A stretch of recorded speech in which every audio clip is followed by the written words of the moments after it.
Hi there, welcome to Scrap and Coffee. I'm going to continue with the gift project, and we've made the box in the previous video, and now we are going to work on the actual folio. And we are going to start with your piece E in the cutting guide, and we have 2 score lines on that piece. And I'm going to apply some double-sided tape on the bumpy side of this piece between the cut edge and the 1/2 inch score line.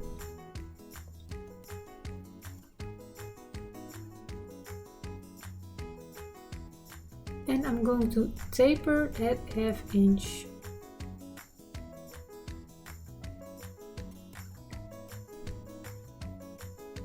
So now we can fold and burnish on both of these score lines towards the bumpy side.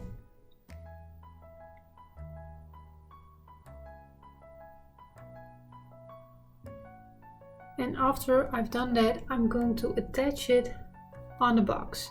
Now you can also choose to build the complete folio and then attach it to the box. I thought this was going to be easier, but if you think it's going to be easier to make the whole folio, then that's fine, of course, as well. So you have the opening of the box on your right hand side, and we will attach this flap on the left hand side of the box. So I'm just removing this tape backing completely, and I'm going to place it on the bottom, and it's important that you are still able to see your score line so it can fold over the box nicely. And you will have some space between the flap and the box. That's because the folio is going underneath it, so that's correct. So your next piece, piece F, this has 2 score lines as well, and again we are going to place the tape between the cut edge and the first score line, and this time you can do that on the dented side.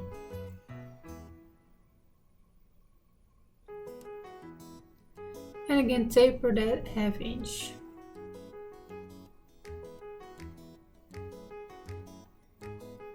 And fold and burnish on both of these score lines. And this folio is coming together pretty easy and pretty quick. It's also a bit of a shorter video, but that's also because I had some technical difficulties and the last part of the video somehow didn't film or got cut off. I don't know, but it's not a big problem, but it's yeah, not everything is on here that I wanted. Okay, so we folded and burnished on those score lines, and now I'm opening up that first flap and I'm placing my F piece on the outside edge of our E piece. So you fold on the 1/2 inch score line, so you're able to see your gusset part here, and just line it up from top to bottom and on that left edge. So I've turned my whole piece here to the side so I could see what I was doing. So this piece has a 3/8 inch gusset, and that is the folio.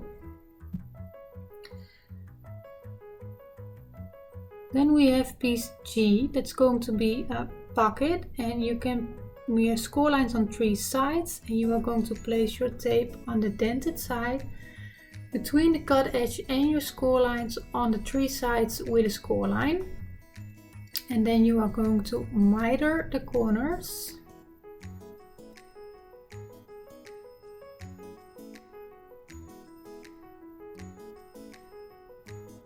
And we can fold and burnish on our score lines again towards the bumpy side. So for this base of the folio, I'm still using the heavyweight cardstock, the 110 pound, and I believe this G piece, the pocket, is the first piece where I switched it to a lighter weight because I found that the 110 was just too sturdy and it was going to be too bulky in the folio. So I choose to switch towards a less heavier weight cardstock here. So this pocket will go on the inside of your F piece, the flap, and you should line it up with your score line before the gusset, and then it will go all the way to the top of piece F, to the left edge of piece F. So I'm also tapering the 1/2 inch flaps on the top of the pocket, right there.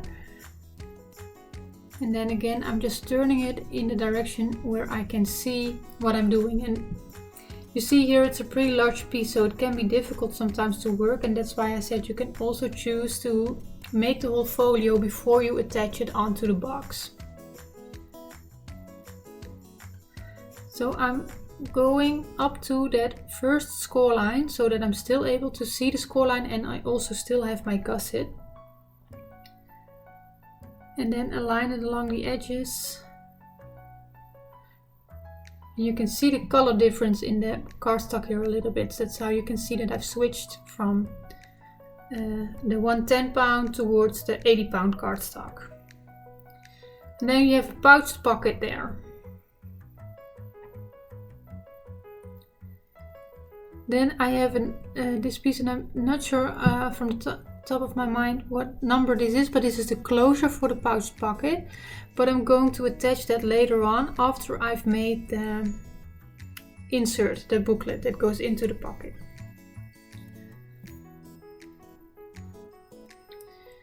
So now I am going to skip some pieces in the cutting guide, and I'm going to first make my piece K, L and M. That's going to be an accordion fold, and this is piece K, and again this has 2 score lines, and here I'm placing the tape on the dented side between the cut edge and the first score line at 1/2 inch, and this piece will have a 1/8 inch gusset. And again I'm tapering that 1/2 inch flap.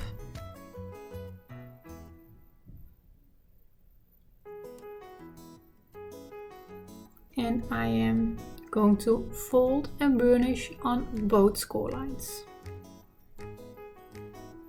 And with that 1/8 inch gusset, that sometimes can be a bit more difficult to get that 1/8 inch gusset nicely folded. So I'm just pinching it and working it a little bit, and once I've got it where I want it, I burnish it.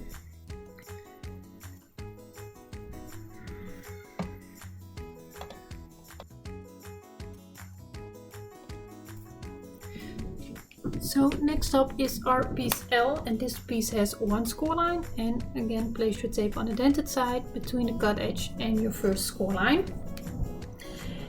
And again taper that 1/2 inch.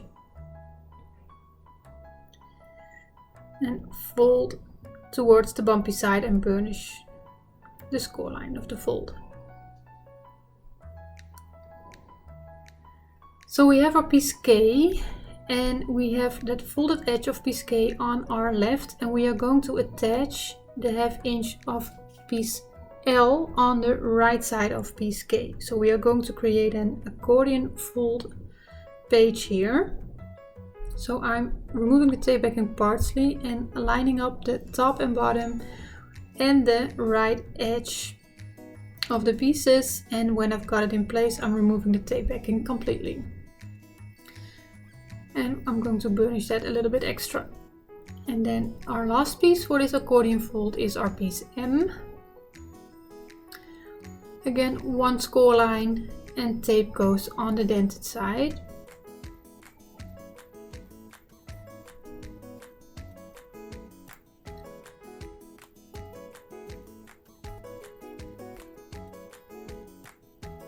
And again we're tapering that 1/2 inch. So a lot of tapering going on here. And fold again, burnish on that 1 score line.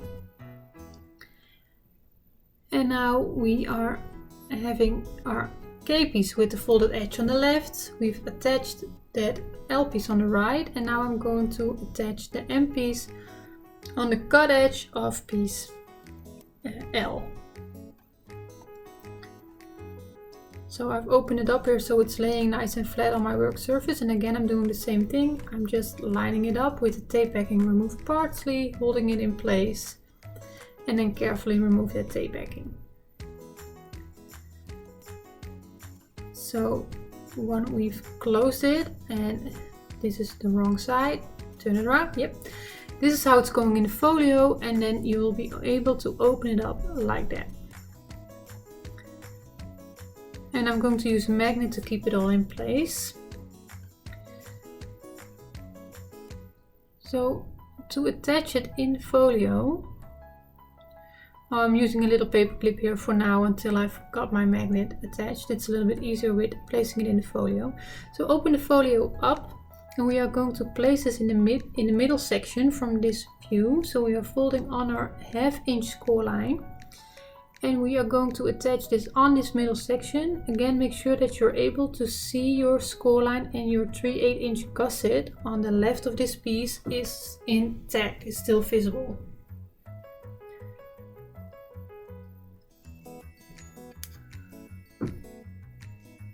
So I'm just lining it up again where I can see that score line. I'm lined up with the bottom and on the top.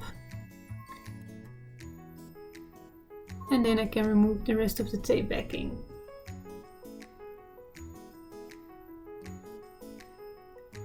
And then make sure that your gusset is standing up.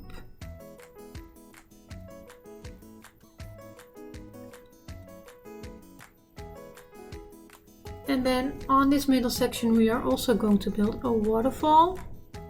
And for that you have 5 pieces of, I believe it's pieces I. I'm not sure, but there are 5 pieces and there is only one number with 5 pieces in your cutting guide. So tape will go on the dented side between the cut edge and the score line on all your pieces, and you are going to fold and burnish towards the bumpy side on all of these pieces.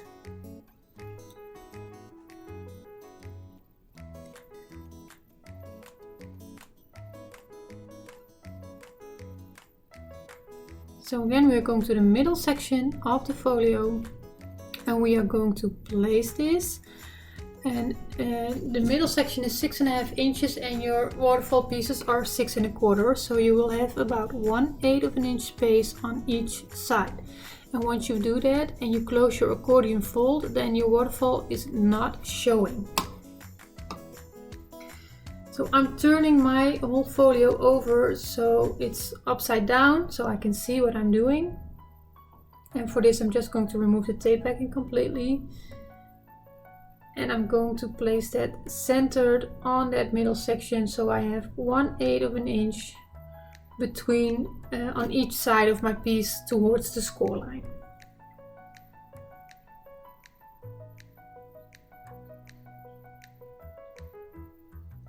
So just line up that top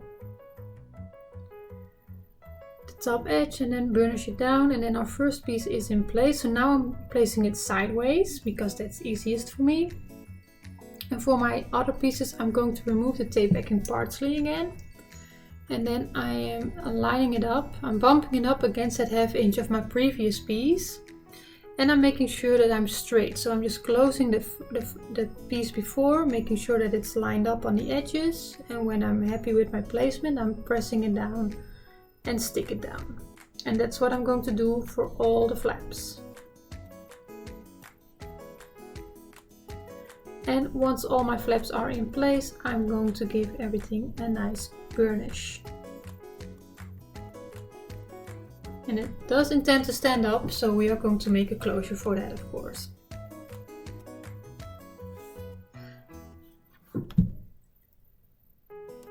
So this is what we have now. We have that pouch pocket, the accordion fold, and then the waterfall on the bottom. And I've just used a piece of scrap that I had for the closure. And this is your J piece, I believe. And my part where I'm going to stick it down with is pretty long, and I think I've adjusted that for the cutting guide, so your part will be not as long as my part. But you don't need this much.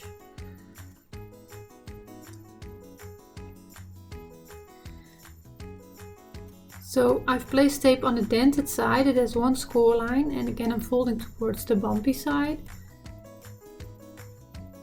And I open the folio up again, and I'm just going to place it, and I'm going to center it.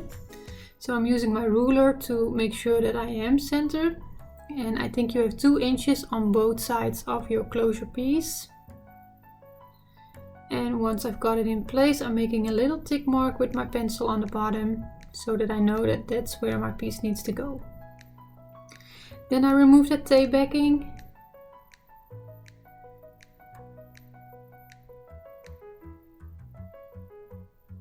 And I had a little tape overhang there, so I'm just folding that back. And then I'm going to line that up on the bottom.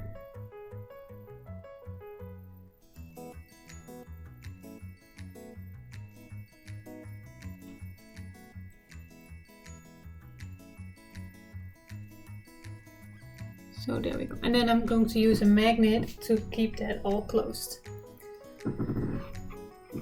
So for this I'm using the basic gray magnets, small.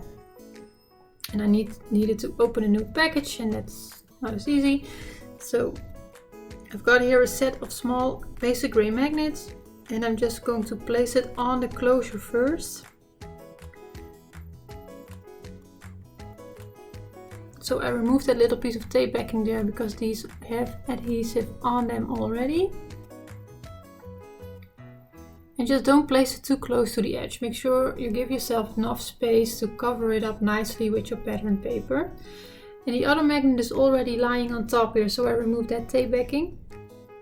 Hold my waterfall flat and then close down the closure, give some pressure so that magnet is sticking on the top flap of the waterfall. And there we go. So I cover this with a piece of double-sided tape to keep it all secure. Just a little bit extra secureness.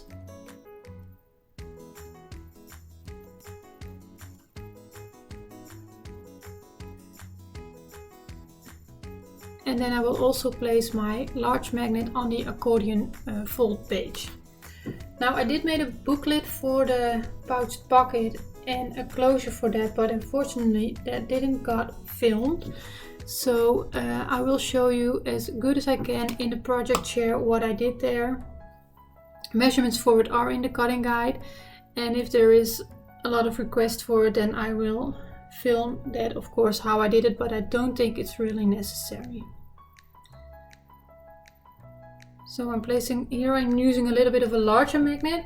This is the basic gray magnet large, because I have to make sure that it sticks through a lot more layers. So I just wanted to make sure that I had enough strength in there.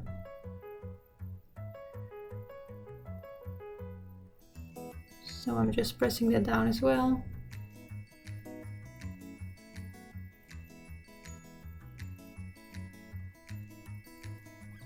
And again, I'm just going to secure that with some double-sided tape.